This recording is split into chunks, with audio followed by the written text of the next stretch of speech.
Duşamıza aitmedin seni emçindir ählizadı. Yine buğun gör tutuşa köyün adıtın yakanadı. Şolat bilen yanar bilen yaşlarımız hem sevgimiz. Sülemeyi dep çökür bütün ömrümüzde hem ayımız. Bilen oradan sevmedim ben hem almadım yürek dağıl. Asır seni bir yigide edip derler adal. Göya ayım doğuşu deyin ählizatlar ayanır. Uşta ähli arda ularım digin boşan guru al. Men eğer men boşan guram göya bir harabacayım. Olsun şeyle harabada üçün ömür geçmez ayım. Mecnun deyin değilim deyip sevgim şöyle sindireyim. Gideyim ben de sevgiden men gideyim. Yanan sevgimiz unutayın.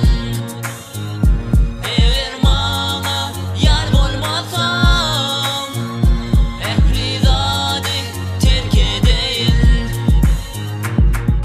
Araştırmanın meselsizlikten iki yan. Gödevime geldi o da ödün uğrayan pervanı. Ya da şol pervanı deyin öd moda urmalı mı? Ya da senin adı olayıma bark koyun vurmalı mı? Değme deyip men yarıma ya da elini çököyün mü? Ya da erkek olacak olup gül ömrümü yakayın mı? Belki enin rehmeyler benim akın göz yaşını. Ananarım aylanıp çıksam bu ya da yer taşını. Ya da ömrüm yaşak geçen ak kaşık değil mi?